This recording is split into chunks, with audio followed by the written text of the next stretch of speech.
We are in Parrish, Florida, just 36 hours after Hurricane Milton made landfall. Direct hit, directly right over Parrish.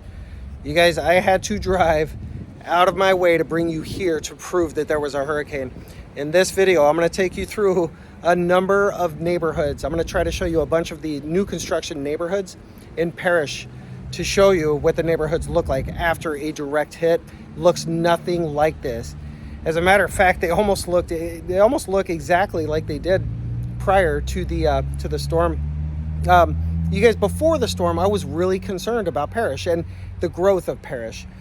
Sometimes these storms, they have an effect on people. They want to migrate away from an area after a storm like this. I think Parrish is actually going to grow. I think this storm and the condition that these neighborhoods are in, and the condition they were left in after the storm, is a testament to the design of development and also the quality of build. You guys, you could barely tell that there was a hurricane or a storm that went through most of the neighborhoods in Parrish. It's unbelievable. I had to come here to prove to you that there was a hurricane. This damage is horrible. It's really stinking sad. You guys, case in point, I've got clients from St. Petersburg, Bev and Susan, love you guys. They're letting me help them buy a house in Parrish. They had a house in St. Petersburg that they were selling because they wanted to get away from the flood dangers. They sold their house 1 month ago. Okay, they sold a house that had never flooded before. 2 weeks after they sold their house, Hurricane Helene came through, flooded the home that they sold. Unbelievable timing, but they did that. They're moving here so that they can escape the flooding. I think the same thing's going to happen. I think we'll see inbound migration from the local people, the people who live in proximity of Parrish, from St. Petersburg, from Sarasota, from Bradenton, from Palmetto, all these areas that are being hard hit by these storms. I think we'll see inbound migration from people from those areas because they want to live in an area that's safe. Parrish just held up to a Cat 2. You can barely tell that we even had a storm. In this video, I'm going to take you through those neighborhoods so that you can see for yourself. Parrish held up and it held strong, you guys. As always, thank you for watching. Thank you for liking and subscribing. I'm a realtor. If you have any questions about the area, about the real estate market or anything, please see my contact information down below. Thank you so much. Before we move along to see those neighborhoods, I do want to make two corrections. Before the storm, I did a couple videos about preparing for Hurricane Milton. I made two mistakes and I feel really goofy right now for doing so I want to correct now. I want to correct those right now. You guys, the homes, the new construction homes, I said in the video that they could withstand Hurricane Cat 5s. Not true. They're built to withstand up to 4. If you ever have a 4 come through the area, just get the heck out. You guys, Hurricane 2, it was scary as heck. I would not want to be in any house with a Hurricane 4, Cat 4. Also flooding. I said that you don't need flood insurance when you're in that flood zone X. You guys get flood insurance. That would be my recommendation.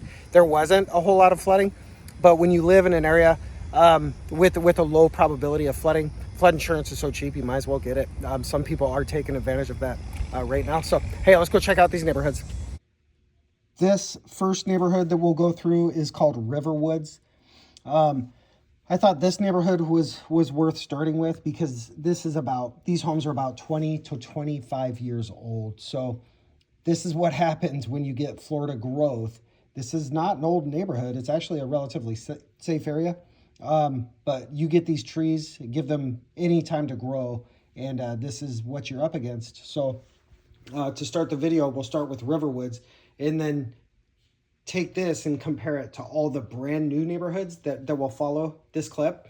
You guys, the newer areas did not have those problems with the trees.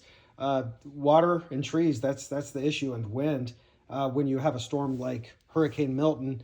And that's what you want to avoid. And throughout Parrish, in large part, you can avoid flooding right now. Obviously, a big chunk of Parrish was not.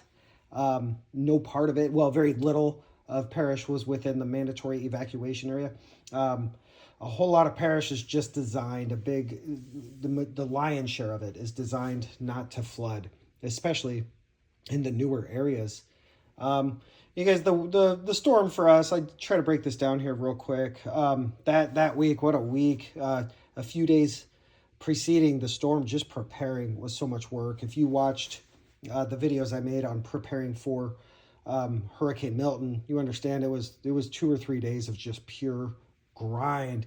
And then during the storm, and then after the storm, yesterday was just a busy day. I did not have a chance to make this video. I wanted to, but there was just no way I could, because you're unwinding, you're taking the food and everything, you're just unpacking, taking down the shutters. That took a long time.